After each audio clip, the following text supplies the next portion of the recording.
सुशांत का मर्डर हुआ था आपके साथ। जहां तक मैं सुशांत को जानती हूँ, वो सुसाइड नहीं कर सकते। 100% करेक्ट। Sushant was killed। आज 32 महीने हो गए सुशांत सिंह राजपूत को हम सबसे दूर गए हुए।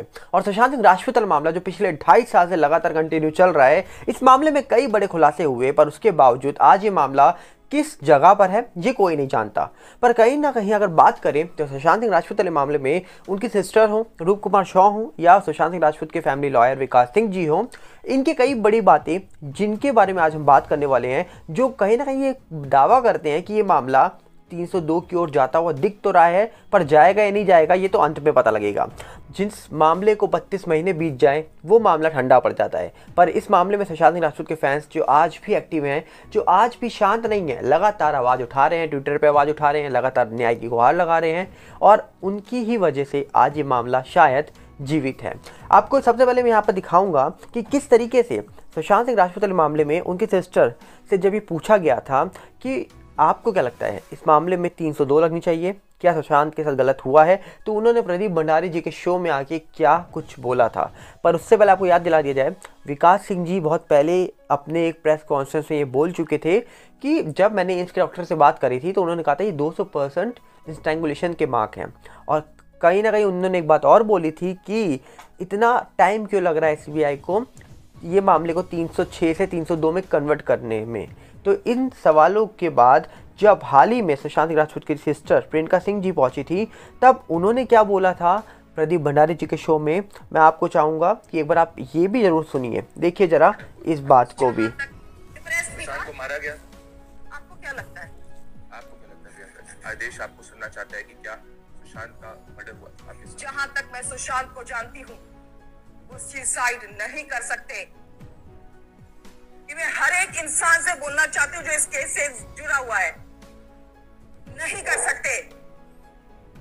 अब देखिए यहाँ पर सुशांत सिंह राजपूत की सिस्टर प्रियंका सिंह जी ने एक बहुत बड़ी बात बोली है कि सुशांत सिंह राजपूत जिस तरीके से उस दिन मिले थे, और उसके बाद ये बातें निकल के आई थी कि उन्होंने खुद करा है, पर अब जो उनकी सिस्टर हाल ही में एक्टिव हुई थी इस मामले को लेकर, तो उनका साफ कहना था कि वो ये खुद नहीं कर सकते हैं, वो कभी भी इस स्टेप उठा ही नहीं सकते हैं। और जो इंसान छिछोरे जैसे फिल्म देखकर ये मैसेज देता है कि कभी लाइफ में हार मत मानना, क्या वो कभी ऐसा स्टेप उठा सकता है? 32 महीने कम नहीं होते हैं। आज भी सुशांत सिंह राजपूत का फ़ैन हो या फिर उनका परिवार हो, ये उस दिन का वेट कर रहा है, ये इंतज़ार कर रहे हैं कि कब एक निर्णय निकल के आएगा और ये घोषणा होगी कि आज सुशांत सिंह राजपूत को न्याय मिल गया। सोचिए, ये बातें बोलना आसान नहीं होती हैं जो आप इस समय सुन रहे हैं। सुनिए एक बार फिर से कि आखिरकार प्रियंका सिंह जी ने क्या बोला था। और वो जो भी परिस्थितियां रही होंगी, जो आज सुशांत हमारे साथ नहीं है, वो तो एजेंसी बताएंगी, और मैं लास्ट दम तक ये लड़ती रहूंगी ये पता करने के लिए कि उस दिन हुआ क्या। ये इतना सिंपल है। और जो लोग मुझसे ये सवाल करते हैं, फैमिली से ये सवाल करते हैं कि 306 क्यों, 306 क्या है, कि अगर पुलिस बोल रही है कि ये बिना कुछ जाने हुए, बिना कुछ इन्वेस्टिगेशन किए हुए अगर वो डिक्लेयर करिए कि सुसाइड है, तो हमें जो जानकारी थी हम उसके परिधि में जान के उसको ये बता रहे हैं कि अगर आप कहते हो कि ये सुसाइड है तो ये अटेंडिंग सिचुएशंस थे, these were the factors and that's why we filed what we filed, which does not limit CBI to that. I told you ना, फर्स्ट इंफॉर्मेशन रिपोर्ट के आप बोल रहे हो तो हम बता रहे हैं ऐसा हुआ है, हमें पता है कि ऐसा नहीं हो सकता है। अब बताओ आगे क्या हुआ। यहाँ उससे लिमिटेड नहीं है कि पहली बार धारा क्या लगाई गई, वहां से तो बात शुरू होती है। तो आप मुझसे कह रहे हैं तो मैं कहती हूँ नहीं, वो सुसाइड हो ही नहीं सकता। और अगर कुछ ऐसा है तो जांच एजेंसियां हमें बताए कि उस दिन क्या हुआ था। आपने सुना किस तरीके से आज भी एक बहन का ये बोलना कि शुरुआत में जो लोग कह रहे हैं कि इस मामले में आप लोगों ने तो 306 बोल दिया, अबेटमेंट टू सुसाइड का केस लगा दिया, और अब आप कह रहे हो 302 की बात कर रहे हो। तो सवाल ये उठता है कि भाई साहब, पहले जब पहली बार आप कोई मामले को देखते हो तो उस समय आपको लगता है कि हो सकता है 306 का हो, तो स्टेटमेंट जब लिखवाना होता है पुलिस के सामने तो आप जो आपको लगता है वो आप लिखवा देते हो। पर जब उसमें धीरे धीरे बातें निकल के आती हैं, जब वो मामले की इन्वेस्टिगेशन होती है और जब धीरे धीरे सच बाहर आने लग जाता है, तब आपको लगता है कि नहीं, ये मामला तो 302 का था। तो उसके बाद वो जो धारा लगी है वो चेंज हो सकती है। वो परिवार अगर चाहे, परिवार को लग रहा है कि कुछ हो सकता है इस मामले में गड़बड़ या फिर कुछ दिखाई दे रही है ऐसी बातें, तो धारा को चेंज कराकर 306 से 302 करवा सकते हैं। तो ये परिवार के ऊपर लोगों ने जो आरोप लगाए थे ये सही में बेबुनियाद थे। और आज 32 महीना के बाद भी सुशांत सिंह राजपूत के ऊपर बात करने का सिर्फ एक ही मोटिव है सबका, कि आखिरकार एक ऐसा मामला जिसके लिए सुशांत के फैन पूरी दुनिया में जो फैले हुए हैं लगातार बात कर रहे हैं सुशांत के लिए, लगातार न्याय की गुहार लगा रहे हैं अपने देश की एजेंसी से, पीएमओ से। तो वो इसीलिए लगा रहे हैं क्योंकि उनको पता है कि सुशांत सिंह राजपूत को न्याय जो दिला सकते हैं वो सिर्फ एक शख्स है, वो है हमारे देश के वो एजेंसीज जो इस पूरे मामले में जांच कर रही है, जिनको पता है सब लोगों से ज़्यादा कि इस मामले में क्या हुआ होगा, जिन्होंने इस मामले को रिक्रिएट करा है, जिन्होंने पूछताछ करी है, जिन्होंने जांच करी है और ख़ास करके जिन्होंने उन लोगों से सवाल करे हैं जो उस दिन वहाँ पर मौजूद थे। तो उनके अलावा तो सच कोई बता नहीं सकता जल्दी। तो क्या उन्होंने जो जांच करी थी वो जांच पूरी हो चुकी है? क्या उस जांच में उनको सब कुछ सच पता लग चुका है? ये बहुत बड़े सवाल हैं, क्योंकि यहाँ पर सोचिए सिर्फ यहाँ पर प्रियंका सिंह जी नहीं है, यहाँ पर इनके अलावा कई और लोग हैं। जैसे रूप कुमार शॉ जी की हम अगर बात करें तो आप उनकी अगर हम आपको वीडियो दिखाएंगे तो उन्होंने भी सेम चीज़ें कही थी जब वो अर्नब गोस्वामी जी के साथ आए थे लाइव। उन्होंने क्या बोला था आप खुद सुनिए उनकी भी बात एक बार, तो आपको समझ आएगा डिटेल में। देखिए, काला होके अंदर बहुत बड़ा मतलब खून का ऐसा लाल डब्बा आ गया था, तो मैं उसी वजह से साहब को बोला सर ये मेरे को ख्याल से ये हैंगिंग दिखता ही नहीं है, पूरा मर्डर दिख रहा है, आप क्या सोच रहे हैं? तो उन्होंने बोला तुम्हारा काम तुम करो, मेरा काम मैं कर रहा हूँ।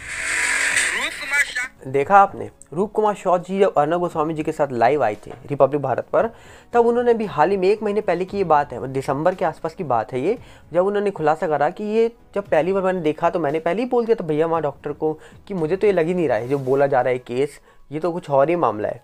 पर जब सामने से ही डॉक्टर ये बोल रहे हैं कि आप अपना काम करो, हम अपना काम कर रहे हैं, तो फिर भाई साहब छोटी पोजीशन में जो काम करते हैं वो कभी भी हायर अथॉरिटी के सामने ज़्यादा नहीं बोल सकते हैं, क्योंकि भाई साहब वो भी जॉब कर रहे हैं, वो भी अपना काम कर रहे हैं। ज़्यादा बोलेंगे तो ज़्यादा से ज़्यादा क्या होगा, जॉब से हटा दिया जाएगा। तो जो अपने जगह पर काम कर रहा है वो शायद बात रख सकता है, अपनी बात मनवा नहीं सकता, ये आपको मानना पड़ेगा।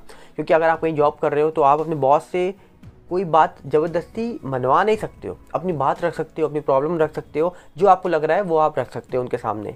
पर आप सोचो कि जो मैं बोल रहा हूँ वो सही है और वो मान ले, ये कई बार होता हुआ दिखता नहीं है और मैक्सिमम टाइम होता भी नहीं है। और आगे रूप कुमार शॉ जी ने क्या क्या बोला है, चलिए आपको ये भी सुनवाते हैं, देखिए जरा। वो अंदर के वजह से ज़्यादा क्रैश होने का ज़्यादा तकलीफ रहता है, इसकी वजह से जब ऑटोप्सी का जो काम रहता है वो देखते हैं भाई कैसा हो गया, क्या हो गया, जब वो उधर सूजन है क्या है, उधर क्रैश करके देखते इधर तक कैसा हो गया, ऐसा कुछ ऑटोप्सी का जैसा काम हुआ नहीं उस टाइम में। अगर वो कैमरा मंगा था वीडियो शूटिंग में, अगर वीडियो शूटिंग होती थी तो बराबर उसका जिधर इंजरी है, जिधर ऐसा मार लग के ये सूजन हो गया, उधर का भाग वो बराबर वो कैप्च करके देखने में मिल सकता था। फिलहाल रूप कुमार ने दावा, देखिए उन्होंने साफ बोला कि अगर इस पूरे मामले में वीडियोग्राफी होती तो शायद बहुत सारी चीज़ें सामने आ जाती, जो चोटों के निशान थे, जो स्वेलिंग थी, जैसे इन्होंने दावा करा कि पैर की हड्डी टूटी थी, वो सारी चीज़ें वीडियोग्राफी में आ जाती बाहर।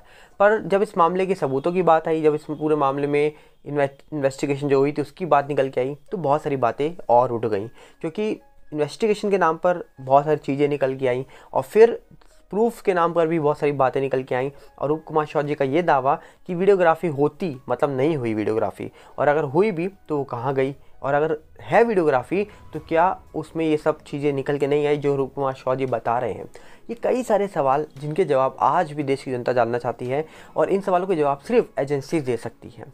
32 महीने कंप्लीट होने के बाद भी आज भी इस केस का जीवित रहने का सिर्फ एक ही मकसद है, सुशांत सिंह राजपूत के फैंस उनसे बहुत प्यार करते हैं और लगातार वो अपना प्यार दिखा रहे हैं अपने उस फेवरेट पर्सन के लिए, जो शायद फिजिकली तो सबके साथ नहीं हो सकता, पर इमोशनली, मेंटली वो हमेशा आपके हमारे साथ रहेंगे। तो देखने वाला विषय कि इस मामले का फाइनल कंक्लूजन क्या निकल के आएगा, क्योंकि इस मामले में कई बड़े बड़े लोगों ने कई बड़ी बड़ी बातें बोली हैं। कई लोगों ने तो बड़े बड़े नेताओं की बातें बोली, नेता के बेटों की बातें बोली, कई नाम लिए। अब हम नाम तो नहीं लेंगे क्योंकि भाई साहब हम नहीं चाहते कि हम किसी का नाम लें और फिर प्रॉब्लम में हम फंस जाएं।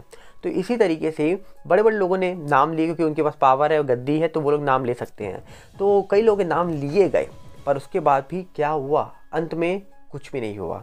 लोगों ने नार्को टेस्ट की बात करी, किसके नार्को टेस्ट की बात करी ये भी आप जानते हैं, SIT के गठन की बात करी। अब वो SIT गठन हुई नहीं हुई ये भी कोई नहीं जानता, और नार्को टेस्ट की बात हो रही है तो नार्को टेस्ट होगा नहीं होगा ये भी कोई नहीं जानता। तो देखने वाला विषय है कि अंत में इस मामले का निर्णय क्या निकलेगा। और साथ में हम आपसे हमेशा अपील करते आए हैं कि आप चैनल से जुड़े रहिए, बाकी जो अपडेट निकल के आएगी आपके सामने हम रखेंगे। और कहीं ना कहीं इस मामले में कई सारे ट्वीट्स, कई सारी फ़ोटोज़ जो पिछले 2 साल में हमने देखी हैं वो आप देख ही रहे होंगे, साइड में चल रही हैं। तो ये यही सब दिखाती है कि आखिरकार इस मामले में बहुत कुछ चीज़ें हुई, उसके बाद चीज़ें रुकी, फिर अचानक से जाग जाता है मामला, फिर अचानक से मामला ठंडा पड़ जाता है, और ये चलेगा कब तक ये कोई नहीं जानता। पर अंत में यही कहेंगे सुशांत राजपूत जी को न्याय मिले, क्योंकि एनके सूद जी भी जो एक्स ऑफिसर हैं उनके भी अभी हाल ही में कई बड़े खुलासों के बाद ये दावा हो जाता है कि आखिरकार इस मामले में डी गैंग इन्वॉल्व है, कौन इन्वॉल्व है। देखते हैं अंत में जब इस पूरे मामले का सच बाहर आएगा, वो कब आएगा ये कोई नहीं जानता, पर वेट करते हैं। क्या लगता है आपको, कमेंट बॉक्स में आप जरूर बताइएगा। और साथ में हम आपसे अपील कर रहे हैं कि आप हमारे टेलीग्राम चैनल में जुड़ जाइए, ताकि वीडियो का लिंक आपको वहाँ पर मिल जाए। और साथ में फेसबुक चैनल का भी लिंक डिस्क्रिप्शन में, जाइए जुड़िए। मिलते हैं बहुत जल्दी। नमस्कार, जय हिंद।